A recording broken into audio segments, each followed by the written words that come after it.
Hello दोस्तों, हम लोग व्हाट्सअप कैलकुलेशन एंड साइंस के फर्स्ट ईयर के क्वेश्चन बैंक को सॉल्व कर रहे हैं। यह हमारा पार्ट 4 है। अगर आप बाकी के पार्ट्स को देखना चाहते हैं तो हम लिंक डिस्क्रिप्शन लिंक में बाकी पार्ट्स के लिंक डिस्क्रिप्शन में डाल देंगे। आप उसमें से जाके प्लेलिस्ट से देख सकते हैं। चलिए, दिया गया है कि एक त्रिभुज है, इस तरीके का एक त्रिभुज है जिसमें AC जो है वो 15 का है और AB जो है वो 9 का है। तो BC जो है वो कितने का होगा वो हमको बताना है। सिंपली हम पाइथागोरस प्रमेय यहाँ पे लगाएंगे। तो पाइथागोरस प्रमेय से क्या होगा, 15 का स्क्वायर हो जाएगा 225 और 9 का स्क्वायर हो जाएगा 81। जब हम लोग घटाएंगे तो ये हो जाएगा 144 जो है वो इसका हो जाएगा। अब 144 किसका स्क्वायर होता है तो 144 12 का स्क्वायर होता है। इसका राइट आंसर कितना हो जाएगा, D, option number D, 12 centimetre इसका राइट आंसर हो जाएगा।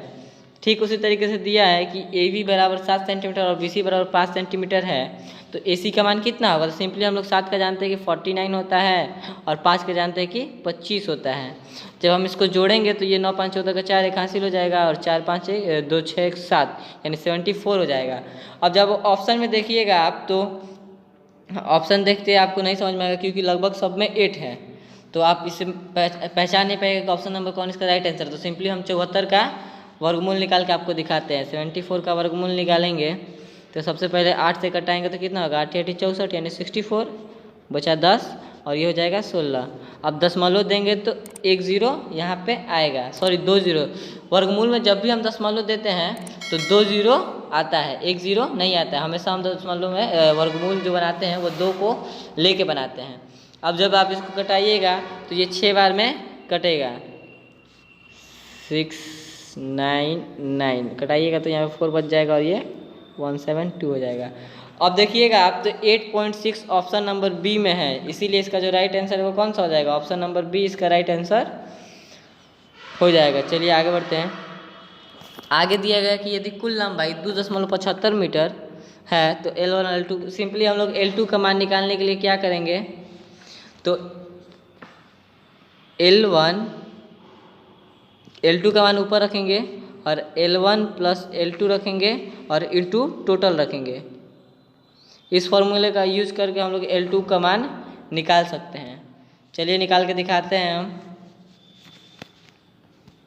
सबसे पहले हम L2 का 3 रखेंगे और 3 में 2 जोड़ेंगे तो कितना होगा, 3 में 2 जोड़ेंगे तो ये 5 हो जाएगा।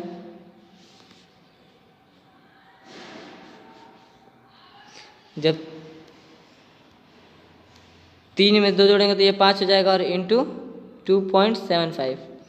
अब सिंपली आप जब इसको सॉल्व कीजिएगा, भागा दीजिएगा तो ये 1.65 मीटर इसका राइट आंसर आ जाएगा।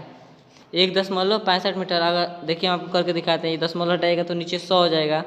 ये 50 25 और 50 25, जब इसका गुणा कीजिएगा तो 165 बटा में 100 आएगा, यानी 1.65 इसका राइट आंसर आ जाएगा। चलिए आगे बढ़ते हैं। आगे दिया कि यदि एक मैकेनिक 8 मशीनों को असेंबल करने में 3 दिन लगाता है तो उसे 64 मशीनों को असेंबल करने में कितने दिन लगाएंगे। पहले जो था 8 मशीन को असेंबल करने में वो कितने दिन लगाता था, 3 दिन लगाता था।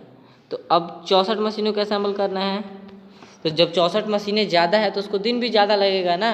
तो इसीलिए सिंपली हम यहाँ पे 3 इंटू मान लेते हैं कि x दिन उसको लगा। जब हम इसको अंदर अंदर और बाहर बाहर मल्टीप्लिकेशन करेंगे तो ये 8 से 8 कट जाएगा और ये 8 3 24 इसका आंसर हो जाएगा, यानी 24 डेज इसका राइट आंसर हो जाएगा। 24 दिन इसका राइट आंसर हो जाएगा।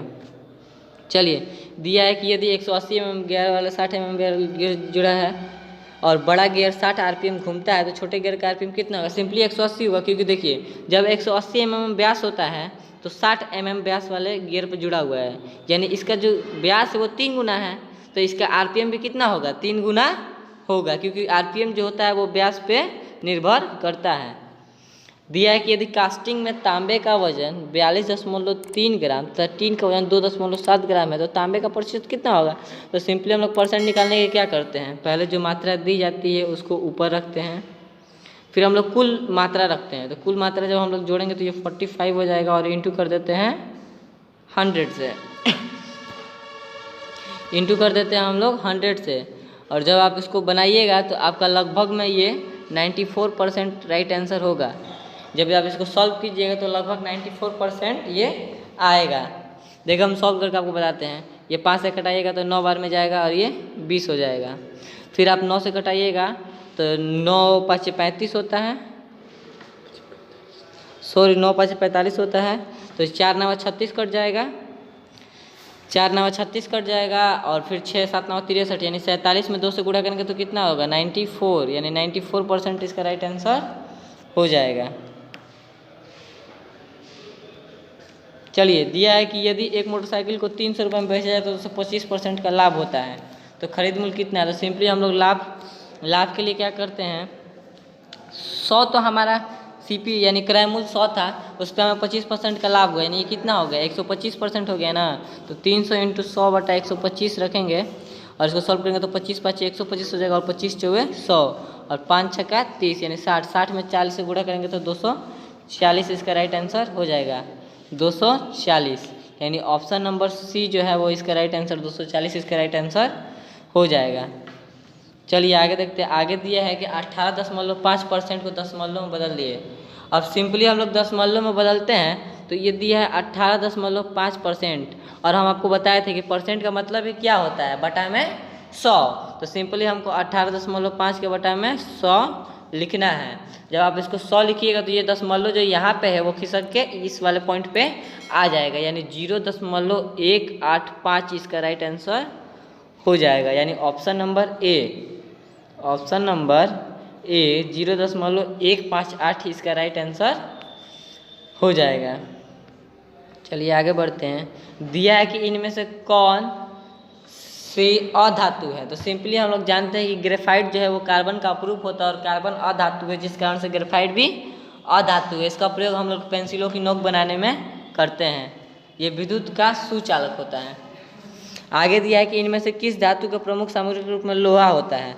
तो जितनी भी लौह धातुएं होती है उन सब में लोहा प्रयुक्त होता है, और जिसमें लोहा नहीं होता उसे हम लोग क्या बोलते हैं, अलौह धातुएं।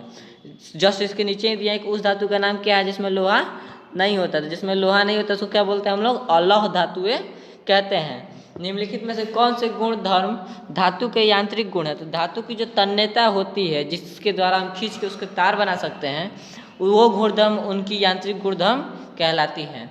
इनमें से भंगुर धातु कौन सी है। तो अधिकतर अधातुएं जो होती हैं वो भंगुर होती है, लेकिन यहाँ पे अधातु नहीं दिया है तो इसमें कच्चा लोहा जिसको हम लोग कास्ट आयरन बोलते हैं वो भंगुर धातुएं होती हैं, जिससे हम लोग के ढाल के किसी भी मशीनों की बॉडी बनाई जाती है। ये भंगुर होते हैं, मारने पे टूट जाते हैं।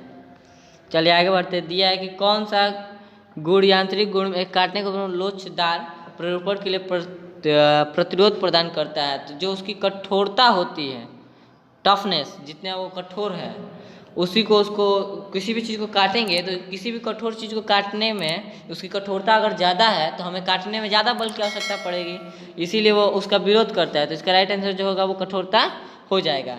और दिया है कि धातु में कौन सा गुण बिना फ्रैक्चर के अस्थायी विरूपण में सक्षम होती है। तो सुघाट्यता इसका राइट आंसर हो जाएगा। सुघट्यता वो होती है किसी भी चीज़ को अपने पहली स्थिति में आने की क्रिया को सुघट्यता कहते हैं। धातु की कौन सा गुण बल लगाने पर विरूपित तथा बल हटाने पर वापस अपने पूर्ण अवस्था में आने की क्षमता रखता है। इसको प्रत्यास्थता बोलते हैं। जैसे रबड़ है, हम उसको खींचेंगे तो वो अपना रूप बदलेगा, लेकिन फिर छोड़ देंगे तो वो अपने पहले रूप में आ जाएगा। इसी क्रिया को हम लोग प्रत्यास्थता कहते हैं।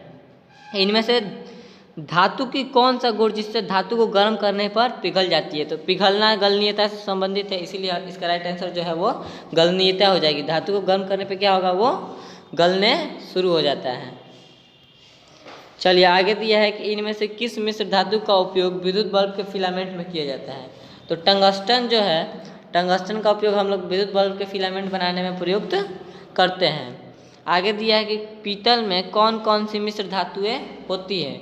तो पीतल जो है वो कॉपर और जिंक यानी तांबा और जस्ते को मिलाकर बनाया जाता है। तांबा और जस्ते को मिलाकर क्या बनाया जाता है, पीतल बनाया जाता है। इनमें से कौन ढलवा लोहे की वेल्डिंग नहीं की जा सकती है। तो सफ़ेद ढलवा लोहा जो है उसकी वेल्डिंग हम लोग सफ़ेद ढलवा लोहा जो है उसकी वेल्डिंग नहीं कर सकते, यानी उसे जोड़ नहीं सकते हैं। सफ़ेद ढलवा लोहा जो है हम उसकी वेल्डिंग नहीं कर सकते हैं, उसको जोड़ नहीं सकते हैं।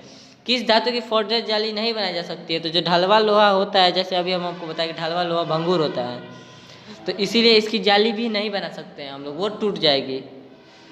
इनमें से मशीनरी भागों की ढलाई में किस धातु को व्यापक रूप से हम लोग प्रयोग करते हैं? तो सिंपली अभी बताया था कि धूसर ढालवा लोहा का हम लोग क्या प्रयोग करते हैं? योक यानी धातुओं की बॉडी बनाने के लिए प्रयोग करते हैं। लौ अयस्क में पिग आयरन के लिए कौन सी भट्टी का उपयोग करना है? तो ब्लास्ट फर्नेस का उपयोग हम लोग लौ अयस्क से पिग आयरन बनाने के लिए प्रयोग करते हैं। चलिए आज के लिए इतना ही। अगर आपको वीडियो अच्छा लगे तो लाइक शेयर एंड सब्सक्राइब कीजिए ताकि हम आपके लिए आगे और भी वीडियो लाते रहें। धन्यवाद।